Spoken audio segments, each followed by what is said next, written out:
வணக்கம் மக்களே. இப்போ நம்ம என்ன பார்க்க போகிறோம்னு பார்த்தீங்கன்னா, நான் சொன்ன வாழைக்காயை இந்த மாதிரி தலையும் வாழையும் கட் பண்ணி வச்சுருக்கேன். இதை நான் வந்து இட்லி பானையில் தண்ணி ஒரு 5 டம்ளர் தண்ணி ஊற்றி கொதிக்க வச்சுருக்கேன். அந்த கொதிக்கிற தண்ணியில் இதை 4 வாழைக்காயும் நான் போட்டு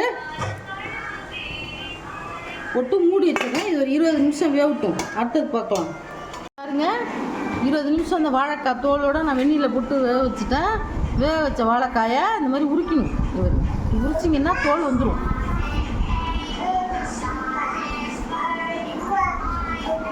எப்படி உரிச்சிருக்கோம் போது இந்த மாதிரி. இப்போ பாருங்கள், நம்ம வந்து நம்ம வெந்நீரில் போட்டு அவிச்ச வாழைக்காயை இப்படி நல்லா பெசரிக்கணும். இப்போ பெசஞ்சிக்கணும். பாருங்க, மசியல் மத்தால் அந்த மேஷ் பண்ணுற வேலைலாம் செய்யக்கூடாது. இப்படி கையால் பாருங்க, நல்லா குழன்னு செய்யக்கூடாது. இப்படி நான் பெஞ்சிருக்கேன் பாருங்க. இப்படி துண்டு துண்டாக இருக்கணும். அப்போ தான் நல்லா இருக்கும். இப்போ இதில் 1/4 டீஸ்பூன் மஞ்சத்தூள், தேவையான உப்பு போட்டு அதையும் பெசரிக்கலாம்.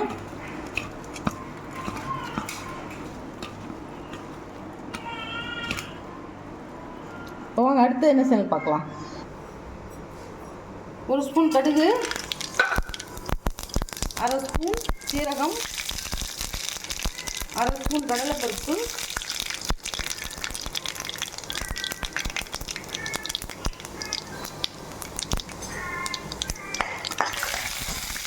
1 பெரிய சைஸ் வெங்காயம், 1 பச்சை மிளகாய், கருவேப்பிலை.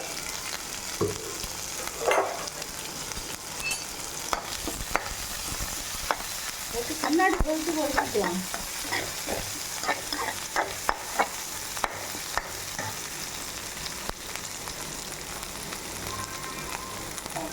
ஒரு 1/4 டீஸ்பூன் பெருங்காயம். எப்போவுமே எல்ஜி பெருங்காயம் சமையலுக்கு நல்லாயிருக்கும். நான் அதுதான் யூஸ் பண்ணுவேன். எல்ஜி கட்டி பெருங்காயமாகவும் இருக்கும், சூடு பெருங்காயமும் சூப்பராக இருக்கும்போது பாருங்க. கண்ணாடி பதத்துக்கு தான் வதக்கணும், ரொம்ப வதக்கணும் அவசியம் இல்லை. இப்போ நம்ம பெசரி வச்சுக்கிற வாழைக்காயை போடலாம்.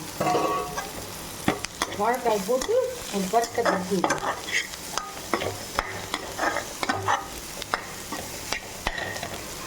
இப்போ பாருங்க. அதில் நான் 1/4 மூடி தேங்காய் திருவி வச்சுருக்கேன். அதையும் போட்டுருவேன். அதையும் போட்டு அடுப்பை சிம்மில் போட்டுக்கோங்க. அடுப்பை சிம்மில் போட்டுட்டு நல்லா கரட்டி விட்டுருங்க.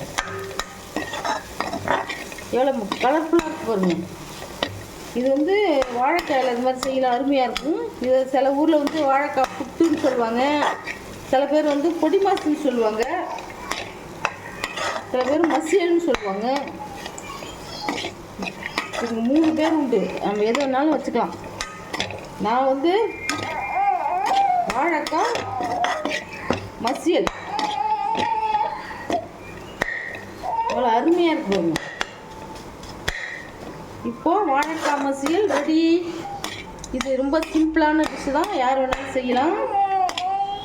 இதை நீங்கள் செய்யணும்னு தெரிஞ்சு எங்கள் சேனலை பாருங்கள். இது எப்படின்னு தெரிஞ்சுக்கணுன்னா எங்கள் சேனலை சப்ஸ்கிரைப் பண்ணி பாருங்கள். தேங்க்யூ, பாய்.